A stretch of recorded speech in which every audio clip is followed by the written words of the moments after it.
देखो, ये है टेस्ला की सेल्फ ड्राइविंग कार और ये खुद को सेल्फ पार्क करती है। तो चलो एक बार देखते हैं ये खुद को सेल्फ पार्क करती कैसे है। देखो, जो भी तुम्हारे ऑटोनोमस कार सिस्टम होते हैं, उसमें जनरली 3 चीज़ें होती हैं। आसान भाषा में पहला चीज़ें समझो जो आइज़ होता है। आइज़ मतलब एज़ अ ड्राइवर तुम क्या देखते हो सामने, तो उसके लिए 2 चीज़ें जनरली यूज़ किया जाता है।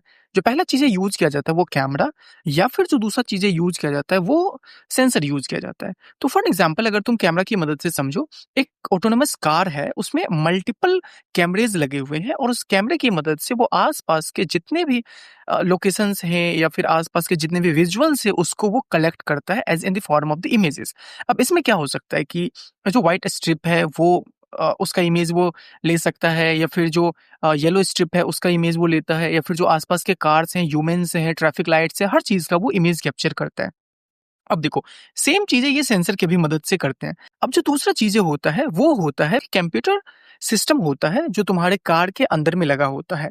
अब ये चीज़ें इंटरनली जो भी फंक्शंस होते हैं, उसको मॉनिटर करते हैं and one of the major work is there कि जो भी तुमने इमेजेस कलेक्ट किए हैं अपने कैमराज़ या फिर सेंसर की मदद से, उस इमेजेस से ये क्या करता है कि ये 3D मॉडल जनरेट करता है।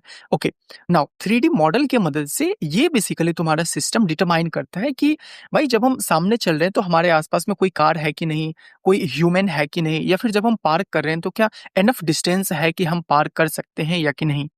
थर्ड थिंग इज़ कि जो भी ऑटोनोमस कार है उसमें जो स्टीयरिंग है और पैडल्स है वो इलेक्ट्रॉनिक्स होते हैं। इट मीन्स कि जो तुमने ऊपर जो 3D मॉडल्स जनरेट किया था, उस मॉडल की मदद से तुम्हारा कंप्यूटर अब सिग्नल देगा प्लानिंग के साथ में कि भाई हमें जब पीछे लेना है तो हमें कितना ब्रेक लगाना है, कितने एंगल पे टर्न करना है एंड एवरीथिंग। तो सिग्नल की मदद से क्या होगा कि जो तुम्हारा स्टीयरिंग और ब्रेक है वो कंट्रोल होता है।